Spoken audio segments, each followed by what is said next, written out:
We all knew Donald Trump was in the Epstein files, but he and the Republican Party, well, they're executing a massive cover-up to protect him from being exposed. But today's guest, Representative Robert Garcia, well, he's leading the House Oversight Committee's effort to release the Epstein files. He's not just doing that, but he's rooting out corruption and holding the Trump administration accountable for their gross abuse of power. He joins me today to discuss the latest Epstein bombshells, what his committee is doing to make sure the full files see the light of day, and how this can be the final nail in Trump's political coffin. We'll also get the latest on what's going on in California redistricting and how it might be a model for the rest of the country. But before we get into it, Democracy Docket needs your help. So please leave a comment below to let us know what you think we should be covering next and who I should interview. Congressman Garcia, welcome back to Defending Democracy. Sure thing. Happy to be with you always. All right. So were you ever right? Let's start with that. The fact is that what we have all been living through for the last 10 months, it seems to me, is one big cover-up that the Republican Party and Donald Trump and the White House have been trying to do to keep out of public view what is really in the Epstein files. And you, my friend, have been an absolute champion and hero, and we all owe you a huge debt of gratitude. So first, tell us what the latest is on the Epstein file release, what you think people should know about what's in it, and then we can go from there. Thanks. I mean, look, it's really been an incredible effort, I think, by our committee and the team. Obviously, I taken over the committee for Democrats just a few months ago, and from day one, it was clear to me that this is a massive White House cover-up. And I think this last week, for anyone that was doubting that, I mean, that doubt should be gone. I mean, Donald Trump right now is obsessed with keeping these files hidden from the American public. And he's going to immense lengths and using presidential power and bringing in members of Congress to the Situation Room and doing everything he can to stop this release.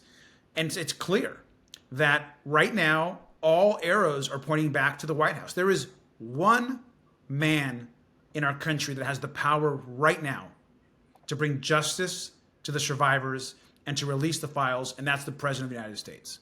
And he's refusing to do so. And the question is why? So to take everyone back, how did we get here? We've known, obviously, that the President's been campaigning on releasing the files for a while. That's been central to him, to J.D. Vance, the MAGA sphere. They've been obsessed with it. President gets into office. Within the first, obviously, few weeks and month, he pulls a stunt saying that he released the files, which we know he did not do. We then learn that the files are on the Attorney General's desk per reporting, and that she has told the President that he is in the files, per different reporting we've seen in the Wall Street Journal and the Washington Post. Since then, Trump has been focused, and the Republican machine in the Congress and in oversight, on stopping and slowing down any sort of investigation. We immediately forced Republicans, as you remember, to a subpoena vote, which we won, that ended up getting all of this subpoena moving, whether it was through the Epstein estate, bringing forward testimony from different folks like Alex Acosta and others, but forcing the subpoena from the DOJ began this process. And while the DOJ has only given us a limited amount of information, and they're actually, as you know, they are breaking the subpoena right now. They're not following the law, which is that they have to provide these documents to the Congress. But by doing that, we were able then to move forward and get the information from the Epstein estate, which we subpoenaed, which is a different organization. Again, we forced the Republicans' hand there. And through the Epstein estate, we've been receiving, obviously, significant document drops, including the 23,000 emails and correspondence we just got over the last week. In that, we're finding that there are now more questions about their relationship. We know that Jeffrey Epstein and Donald Trump were best friends for over 10 years. We know that Jeffrey Epstein had a picture of Donald Trump on his desk that survivors have told me about, that they personally would see when they went there.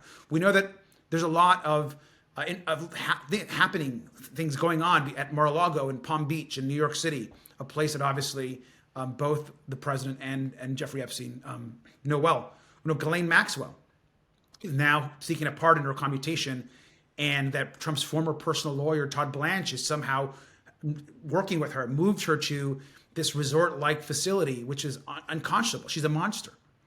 So all of this has been building, and now we see these new emails that Jeffrey Epstein telling Ghislaine Maxwell essentially that Donald Trump spent hours with one of the victims, obviously, allegedly, in one of those emails, and also possibly that he knew about some of the girls with another email that Jeffrey Epstein sent. There's 20. We're still going through these documents, and we know there's many more coming from the estate. Last piece of this. We've been demanding that oversight Republicans subpoena the bank records. James Comer told me that he was going to subpoena the bank records. That is critical. I can't tell you, Mark, there's nothing more important than the bank records and the financial records of this investigation. And so we're waiting on that to happen. And we're putting pressure on them to do so.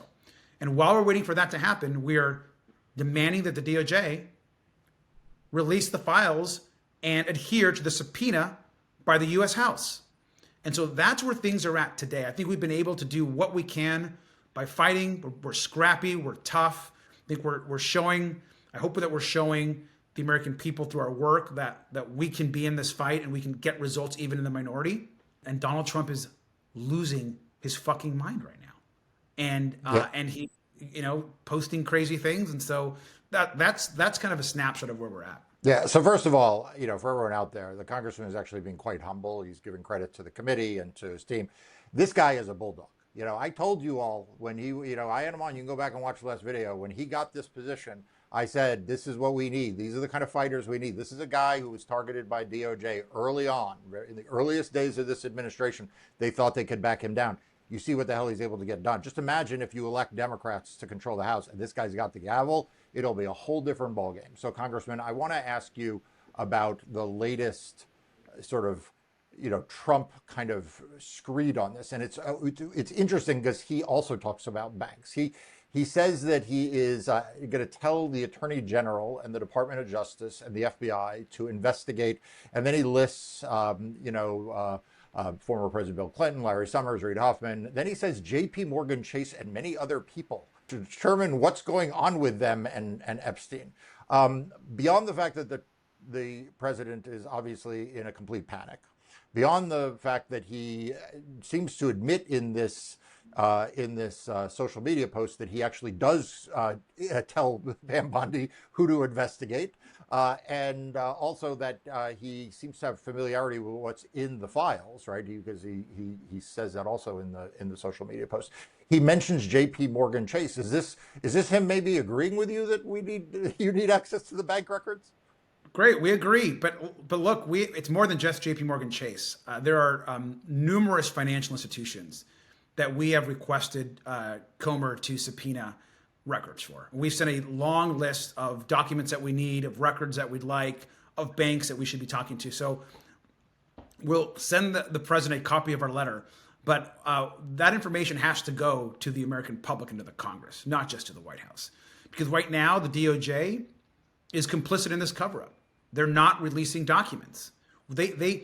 I've told people, they've said, wow, this is interesting what you've put out, these emails. And I've reminded them, these emails we've had to fight to get from the Epstein estate. It pales in comparison to what the Department of Justice has. They have an enormous amount of documents, photos, possibly videos, other artifacts that is central to our investigation. So look, I appreciate the Epstein estate. I think they've been a partner in getting us information, but we need the Department of Justice to do their job and release the files.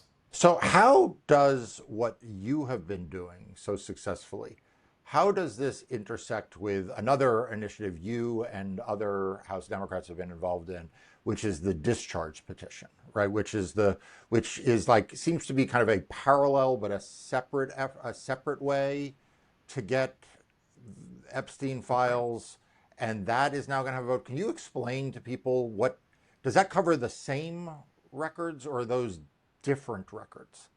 So the same, but a different execution, and I'll explain. Okay. So first, Ro Khanna, I was actually just communicating with him this morning. We're real partners on this. I think that he's a member of the Oversight Committee, to be clear. So he's part of our broader team. We're all, if you feel like this is, there is coordination and we're fighting and it's seamless, is because we're all working together on the committee.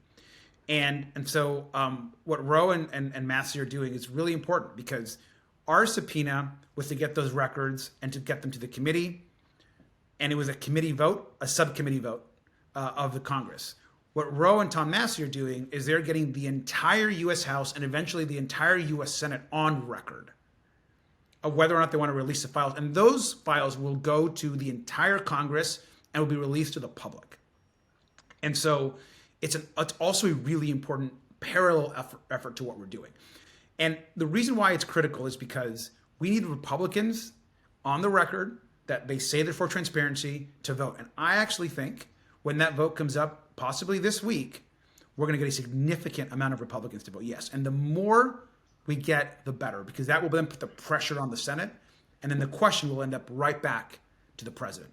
And he will have to, again, once answer to the American people, what are you hiding? Release the files. Yeah, and it's funny. I had Congressman Khan on, and we talked about this, and he said that he thought that if they got the final signatures before they did, that it would be an overwhelming vote in the House, and then it would go to the Senate. And I interjected there, and I'll say the same thing to you now. I've spent 30 years representing both the House and the Senate Democrats, and I have a pretty good feel for the Senate, kind of the politics of the Senate caucus and the Senate map. If this comes over to the Senate with, a huge vote, the Senate Republicans are going to vote to release the files. Like the Senate Republicans, they in the Senate, any Senate Democrat can file cloture. So like they can make the Republicans be on record. And if you have a situation in which the Republican frontliners, their most vulnerable members, and also their Freedom Caucus, their most MAGA members, some cross-section of them all supporting this, like, I just don't think the Senate Republicans are going to be the ones who are going to be like, you know what, we are not, we are going to be the ones who stop this. So then the question will be, what does the president do? Does he veto the bill? Right. And I think that would be something, honestly. That would be something. And so, look, I think the important thing here it's clear, it becomes more clear that the president is hiding something or covering for someone or some people, or doesn't want information out to the American public. And you can't spend your entire campaign saying you want the files released and then do a complete flip-flop on that. I mean, J.D. Vance is now having, he doesn't even know what to say anymore about this topic. He stopped saying. So let me ask you a question. It seems to me you really outmaneuvered Republicans because you released, I don't know if it was 3 or 4, but it was a handful of emails. The Republican members of the committee, as I understand it, but you should correct me if I'm wrong, their reaction was to say, okay, well, if you're going to release just 3 or 4, we're going to release 23,000. At which point it's like, oh, wait, please, no. Don't show us a good time here, right? Like by releasing all of them. Like, did they just play into your hands? Like what? Because it seems like they really sort of fucked this up. Look, we received the files the same day this last batch that the Republicans did, and it was a few days before we released those 3, and we got them. We began to quickly go through them. Our team has spent days with little to no sleep, going every day and night, redacting and looking at the files and going through 23,000 pieces of material and pages. And when it became clear after a few days that Republicans on the committee were not going to release anything, and both sides of the committee were aware of what was in there, we made the decision, well, we're gonna begin releasing some of these documents. And we began with a chunk of those 3. We released about maybe 15 additional pages later that day. And the expected outcome is what happened. Is my thought was, well, Republicans are going to then release everything, which is exactly what we wanted. And they released the rest, and which we support. And so we're glad they released the rest, because every single document should be released to the American public. And so it was our intention, by the way, to eventually release all of the documents as well. And so we were getting through those and doing the redactions. But the fact that they acted so quickly, I think, was a win for the American people. I'll be right back with Congressman Garcia in a moment. But I started Democracy Docket in 2020 for precisely moments like this, when the legacy media was not holding Donald Trump accountable. And 5 years later, this is a bigger task than ever before. The Democracy Docket team is tracking everything that Donald Trump is doing, what all the anti Democratic groups are trying to do in court to suppress your right to vote, and of course, the Republican Party's cover ups. Support their work by becoming a premium member now at the link in the description below. As you count votes, you're obviously quite good at this, on the committee. We've talked about the fact that the discharge petition will probably be very bipartisan in the end. Like in the end, a large number of Republicans will vote for that. Do you think that what you have managed to accomplish so far, which is really extraordinary, and you've done an amazing service for the American people, do you think that you now have more votes on the committee itself? In other words, are Republicans on the committee? I don't really know the individual members on the Republican side that well, so I don't know I don't know like how they navigate Trump and other things. But do you think there is more momentum even among Republicans on the committee now to maybe have to be in favor of obtaining and releasing more, or do you feel like that's already been the case? Like, what do you say to people who are skeptical that a Republican-led committee won't at some point just clamp down on this? I think there are more. And look, first, Nancy Mace, Marjorie Taylor Greene, and Lauren Boebert are all on our committee. And so they were all in the discharge petition. That's right. And and then Mark, when we did the original subpoena in our subcommittee, I specifically went through every member of the committee on the Republican side and had a good idea how they would vote. I made an assumption, and so we've been very I think thoughtful about where we think support is, and that's how we got. I mean, all of this is a lot of this is happening because a real strong partnership with Summer Lee, who was subcommittee chairwoman of this committee in oversight, and we kind of planned this out, and we got the votes. Had we not won that vote in that subcommittee oversight meeting, we'd be in a very different place today. And so it was a huge, I think, show of support, and it was bipartisan. And now we're working. I mean, look, I couldn't disagree more with Marjorie or Nancy on a ton of topics, and I'm glad that they're doing the right thing here, and I hope they continue to do so. What can you tell us about where things stand vis-a-vis further releases of documents? You may not be able to tell us anything, and that's totally fine. We don't want to compromise anything.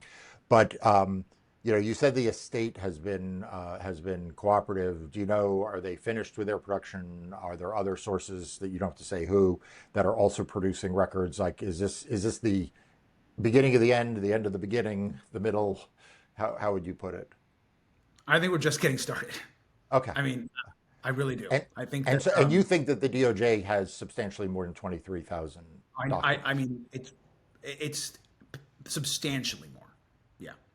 And look, I think first we're going to get more documents from the Epstein estate. We expect to. I don't know an exact timetable there, but we will. We are in constant communication with survivors and victims and hearing their stories and taking testimony. We're bringing in folks to the committee and interviewing them, which is part of our investigation. I talked to a survivor yesterday, which was heartbreaking and horrible. And yet it's inspiring, and it motivates you to want to do the right thing and to get justice for them. And then the real closure is going to come when we actually get the documents. There have been hundreds and hundreds of FBI agents and law enforcement officials and researchers that have worked to collect what is sitting apparently on Pam Bondi's desk. And we're not going to be able to actually do our full work until we actually get access to those files. And so, and that's, I think, what's both frustrating, and I think we have to really keep in mind who has seen those files, where are they at the White House, what's the interaction between those files and members of the Trump administration, and it's very concerning. And so we're going to do what we can, but every day this is going to grow. And those files will eventually come out because there's been enough good men and women at the FBI and other places that are good civil servants that have worked on this case. And they know what's in the files. And so there's a responsibility for the Attorney General to get the information out. So I started by saying you are not just a hero, but an unbelievably effective hero for democracy. And I meant that. And I think we all owe you a huge debt of gratitude. We have seen, in the last few weeks and months, an escalation of Donald Trump's abuse of the Department of Justice to go after his political opponents. Now, people won't remember this unless they really paid attention. You were one of the first. You were one of the first people that Donald Trump's, henchmen threatened, and you stood up and said, basically, "Bring it on," and they backed away and went away. I mean, it was a ridiculous, nonsensical letter that I think you got from Ed Martin. Ed Martin. And you didn't cower, and you were undeterred, and now you're doing this incredible work. In the meantime, we have seen Congresswoman MacGyver indicted in what I think is an absolute travesty and abuse of the Department of Justice to go after a Democratic member of Congress. We have, of course, seen the indictments against Comey, against Tish James. There is a threat. The president has threatened former Congressman, now Senator Adam Schiff from California, who you no doubt know quite well. And how do you keep doing what you are doing, right? Which is poke. I mean, you are literally more than any other person right now poking Donald Trump in the thing that he cares the most about. And so, do you worry that he's going to turn back to you, that he's going to try to, sick Pam Bondi after you? How do you deal with that? I think it's part of the work, unfortunately. I mean, I understand. I understand what the job is. I think that in this moment of defending our basic foundation of what the Constitution means in our country, like if you aren't prepared to go all in and to bear the consequence of this, this regime and what the president is doing to go after political enemies, I think you've got to create space for other folks, because that's what the moment I think requires. Is I think it is sometimes I look that I know that there will be a moment in the future where I'll have to face serious backlash from, I'm sure, the Department of Justice and the president. Already, we've had to make adjustments. Obviously, whether it's the constant death threats that we get and that I get, or the MAGA universe kind of going after you online or whatever it is. All of that's real stuff, and I think it's concerning. What you would hope is that your own country would and understand that Congress, the U.S. House, we're separate. We're the legislative branch of government. We're equal to the executive. So our job is to do oversight and to be a balance and a check on presidential power. And so that's what we're doing. And so I'm not deterred by it. Nor should anybody be. I think we've got to push forward and be aggressive. And I think the American public are with us. And so I'm all in. We're going to get the files released, and it's going to be painful at moments, but we got to do it. There's no other choice. Yeah. Well, I mean, huge admiration for that and for your willingness to fight these hard fights. And I want to raise one other thing that people may not know about the congressman. There has been redistricting wars now going on around the country. Republicans started in the state of Texas. They gerrymandered their already gerrymandered map to draw out 5 Democrats and create 5 more Republican seats. We'll see whether that turns out that way in the midterms. It's, there's a lot of debate about that. They've targeted Representative Davis in North Carolina by trying to do away with that and create another Republican seat in Missouri. They redrew the map there to target Kansas City, another Democratic member of Congress there. And in California, you guys fought back. Right, the California Democrats fought back, and I give everyone this long run-up because one of the things in order for California to do what they did, and Gavin Newsom deserves a lot of credit, and a lot of people deserve a lot of credit for doing what they're doing, but in order to do that, you can't create more Democratic districts, which the new map does, right, as many as 5. You can't do that without reducing the number of Democrats in existing districts, right? I mean, there's not like a magical storehouse, right? When you add Democrats to an existing more Republican district to make it fairer, you have to take them from somewhere. And tell me if I'm right, Congressman, as I understand it, your district is losing the largest number of Democrats, and you not only are okay with that, you actually are like, you were like enthusiastic. You were like, yes, please do this because this is what we need to do for the country. And is that, do I have the basic facts of that right? Yeah, yeah. I'm basically taking on more Republicans than any other Democratic member in the state of California in redistricting.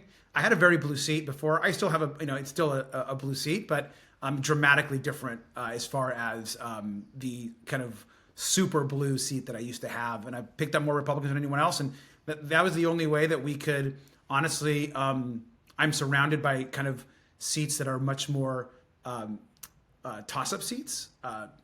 Dave Min, Derek Tran, Mike Levin, all frontliners. And so they all surround kind of my very, very blue seat. And so the only way to support them and do the map is for me. And I said, hey, I'm happy to do it. Like, I'm going to win my seat. I'll do what I need to do. Like, I was mayor of 8 years.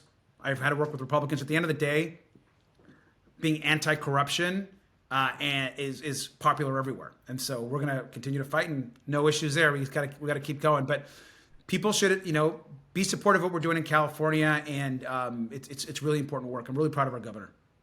Yeah, and again, I just want to emphasize this. Like, part of the reason why, and I'm not going to pick on any particular member or any particular state, but part of the reason because I've been advocating for redraws all over the place. And by the way, my law firm and I were defending the state of California against a Republican attack. We're suing Texas. We're suing Missouri. Like, I'm doing everything I can do.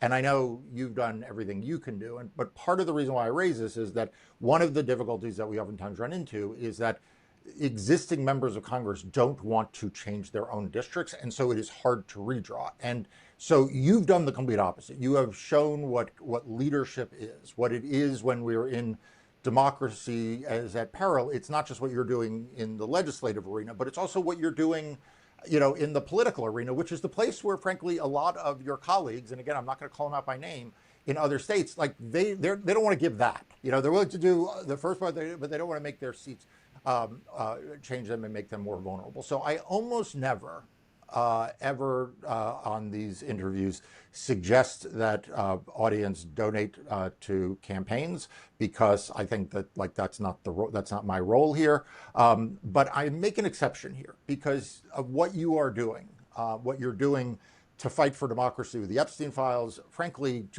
for a lot of people, you are just like the breath of fresh air that we all knew we needed on a committee like the Oversight Committee.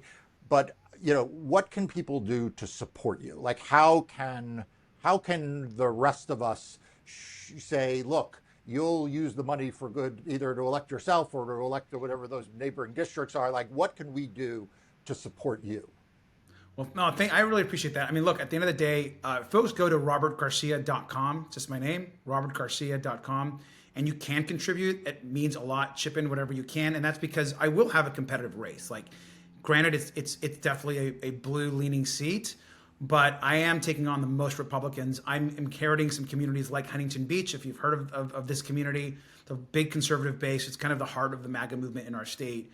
And so, it's going to be tough, and I've got to show a big win. I am proudly progressive, and it's going to be a much more competitive seat. And so if folks can chip in, that would be really a great way to help it. And follow us on the official side. Follow us on social media. Follow the Oversight Committee. That's a great way of staying engaged. All right, and last question. So give us some motivation here. When Democrats retake the House in 2026 and the new Congress is sworn in early January 2027 and you have the gavel, tell us what will be different, because you're so effective now in the minority but I don't want people to think that's as good as it would be, right? Like, what would you be able to do if you were the one who had a majority on the committee? I think it's really important. Before I was in politics, I was an educator. I still am. I've had thousands of students in my classrooms over my career, and one thing that I've always been committed to is the truth and people learning from history and understanding mistakes that we've made as a nation and as a world. And I think it's very important that after that, post Trump, and that people understand that what happened during this time was damaging to our Constitution and is not who we are as a country, and the damage that's happened, and the accountability for Trump's, for example, what he's done and his family have done on corruption what Christian Noam has done at DHS, what Stephen Miller is doing at the White House. These folks need to be held accountable, not just because this moment requires there to be justice, but because we owe it to future generations to tell them that what's happening right now is wrong. And we can't continue this way. And so it's going to be, for me, I feel very strongly that a big role for us is going to hold this administration and their crimes and corruption accountable for the next generation, and for them to understand what true patriotism and what true love of country actually means, which is the opposite of what they're doing. So that for me is really important. And then the second thing is, as a former mayor and someone that wants to make government better, we're going to have a forward-looking agenda.